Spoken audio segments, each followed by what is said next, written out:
गोखै गारखो दावनो लिंहरला नामा रथ'लै आगै आंखौ दोनैथ' आंबो थांफागोन नोंजोंनो थाथ' रथ'लै आगै आंखौ दोनैथ' आंबो थांफागोन नोंजोंनो थाथ'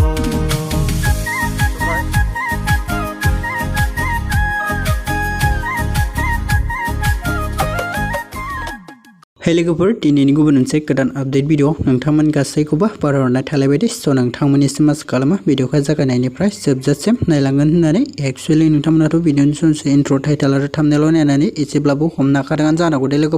लोगोफोर आं दिनैहाय बर'नि गोदानै रिलिज जानानै थांनाय आरो फैनो गोनां माखासे मिउजिक भिडिअफोरनि सायावहाय आपडेटखौ लानानै फैदों दे लोगोफोर बेनिखायनो नोंथांमोना भिडिअनि आपडेटखौ मिथिनो थाखाय भिडिअखौ जागायनायनिफ्रायनो जोबजासिम नायलांबाय थाबानो जाबाय दे लोगोफोर जाहा गिबि आपडेटआवनो दङ लाइना सिरिज प्रेजेन्ट इउट्युब चेनेलनि गेजेरजोंहाय जोंहा मोनसे गोदानै मिउजिक भिडिअ फैनो थांगासिनो दङ दे लोगोफोर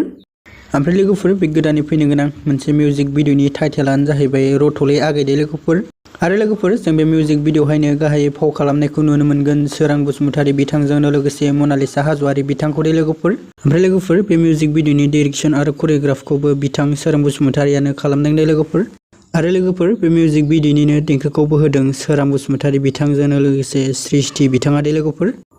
नोंथांमोना बिथांमोननि बे गोदानै फैनो गोनां मिउजिक भिडिअखौ नायनो थाखाय माखासे सम नेना थाबावबानो जाबाय दे लोगोफोर सेकेन्ड आपडेटआव दं खुलुमबाय प्रडाक्शन इउट्युब चेनेलनि गेजेरजोंहाय जाय मिउजिक भिडिअआ रिलिज जानो गोनां दंमोन स' लोगोफोर बे मिउजिक भिडिअआ दायो रिलिज जाबाय दे लोगोफोर थ' बेनिखायनो नोंथांमोना जायफोरा दासिमबो जुदि नायाखै थ' लोगोफोर नोंथांमोना खुलुमबाय प्रडाक्शन इउट्युब चेनेलाव थांनानै नायनानै लाहैबानो जाबाय दे लोगोफोर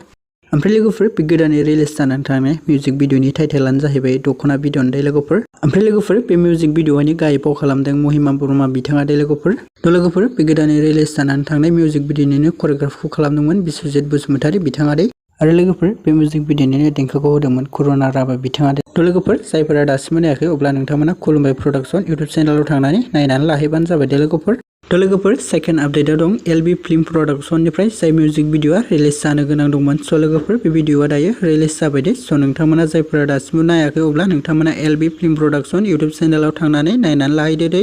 ओमफ्राय लोगोफोर बे गोदानै रिलिज जानानै थांनाय मिउजिक भिडिअनिनो टाइटेलानो जाहैबाय आय' बैसागुनि दे लोगोफोर ओमफ्राय लोगोफोर बे मिउजिक भिडिअनि करिय'ग्राफखौ मलेन नार्जारि बिथाङा खालामदोंमोन दे लोगोफोर आरो लोगोफोर बे आय' बैसागुनि अफिसियेल मिउजिक भिडिअनिनो देंखोखौ होदोंमोन निकिता बर' बिथाङा दे लोगोफोर थ' लोगोफोर बिदिब्ला दिनैनि सर्ट आपडेट भिडिअआ बेखिनियानोमोन दे आसा खालामो नोंथांमोना भिडिअखौ नायनानै मोजां मोनदों भिडिअखौ जुदि नायनानै मोजां मोनदोंब्ला अननानै भिडिअखौ खनसे लाइक खालामनानै होदो दे लोगोफोर